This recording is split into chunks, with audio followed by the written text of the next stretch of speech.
Paparan dari negeri di bawah bayau, antara fokus utama Sabah sertai Expo Perdagangan Antarabangsa untuk promosi produk IKS.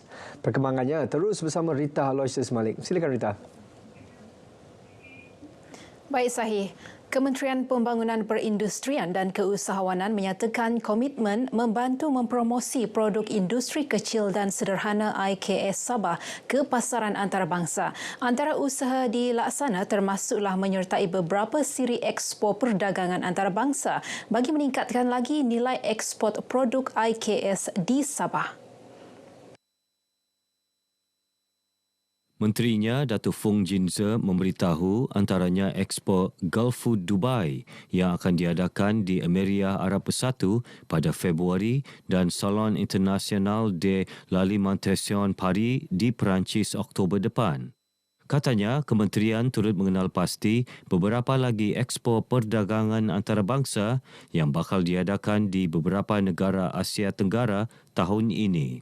Dalam pada itu, kementerian juga komited mempromosi peluang pelaburan kepada pelabur asing di China, Korea Selatan, Jepun dan sekitar rantau ASEAN.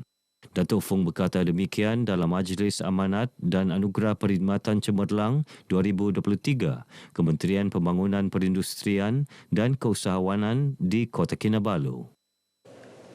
Kementerian Pendidikan Malaysia KPM diharap dapat menyalurkan peruntukan bagi kerja-kerja penyelenggaraan dan pendawaian elektrik Sekolah Kebangsaan SK Darau. Peruntukan itu amat diperlukan susulan 2 blok bangunan sekolah berkenaan dalam keadaan usang dan tidak selamat untuk aktiviti pembelajaran. Exco Pendidikan Negeri Sabah, Datuk Dr. Muhammad Arifin Muhammad Arif berkata, bagi tujuan itu, beliau akan memohon peruntukan RM500,000 daripada KPM. InsyaAllah dengan datangnya nanti RMK 13, kita ada cadangkan sebuah bangunan baru, 3 tingkat dengan 36 bilik tarjah. Mudah-mudahan ini juga dapat dilaksanakan oleh kerajaan. Saya memohon kepada Kerajaan Persekutuan agar pembinaan projek ini menjadi kenyataan dan jadi keutamaan. Datuk Dr. Muhammad Arifin yang juga Menteri Sains, Teknologi dan Inovasi menyatakan demikian kepada media selepas mengadakan lawatan ke SK Darau. Dalam perkembangan berkaitan, Datuk Arifin memaklumkan pihaknya kini sedang mendapatkan maklumat terkini mengenai sekolah daif berskala 6 dan 7 di seluruh Sabah yang memerlukan pembaikan. Jabatan Perangkaan Malaysia Dosam Negeri Sabah mempertingkat usaha pelaksanaan sistem pengkalan data utama padu di negeri ini. Ia bagi memastikan lebih ramai rakyat Sabah cakna terhadap inisiatif disediakan Kerajaan Madani.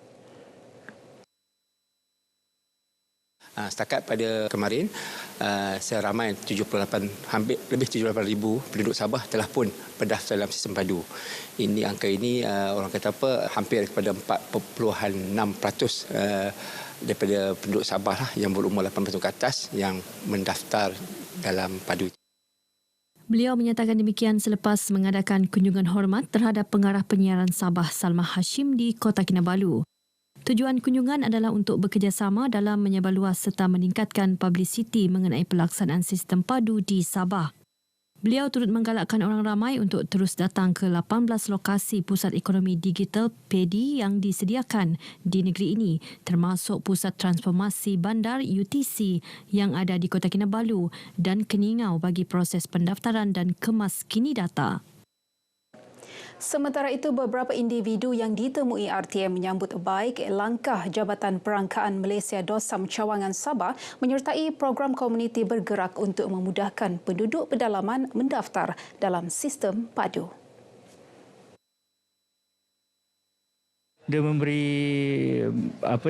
pendedahan kepada orang-orang awam tentang padu ni untuk pengemaskinian, pengisian maklumat-maklumat yang berkaitan dengan kerajaan. Jadi untuk Dosam datang ke kaunter ataupun di mana-mana tempat, memang memudahkan rakyat lah. Kalau kita mau isi bantuan mana-mana, semua ada dalam ni. Kita tak perlu lagi mau isi balik yang mau ulang-ulang balik yang macam dulu. Dari segi subsidi, dari segi minyak macam tu. InsyaAllah kalau dapat, dapatlah. Sistem padu yang dilancar 2 Januari lalu antara lain bertujuan memastikan rakyat yang layak mendapat manfaat tidak tercicir daripada subsidi bersasar, bantuan dan perlindungan sosial. Persatuan Suri dan anggota wanita Perkhidmatan Awam Malaysia Puspanita Cawangan Kota Kinabalu disaran terus mendekati masyarakat melalui program komuniti dan kebajikan. Langkah itu bukan sahaja membolehkan ahli terlibat aktif dalam program kebajikan, malah dapat membantu golongan yang memerlukan. Mayor Bandaraya Kota Kinabalu Datuk Seri Dr. Sabin Samita berkata, dalam masa sama tumpuan juga perlu diberi untuk mengeratkan hubungan silaturahim antara ahli-ahli Puspanita sedia ada. Dan saya juga berharap Puspanita DBKK dapat memainkan peranan yang lebih aktif lagi untuk membantu masyarakat yang memerlukan perhatian sama ada dari segi kebajikan mereka, kesihatan mereka ataupun peluang-peluang untuk meningkatkan keupayaan mereka. Begitu juga dengan anak-anak yang mungkin memerlukan bantuan. Beliau menyatakan demikian kepada RTM selepas menyaksikan majlis serah nota tugas daripada bekas pengurusi Puspanita Cawangan Kota Kinabalu, Rosna Datuk Tumai kepada pengurusi baharu Puspanita Cawangan Kota Kinabalu, Datin Sri Adrin Adariza Muhammad Sofi di Kota Kinabalu.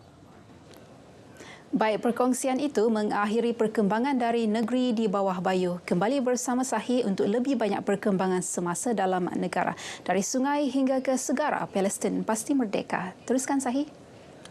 Baik Rita, terima kasih.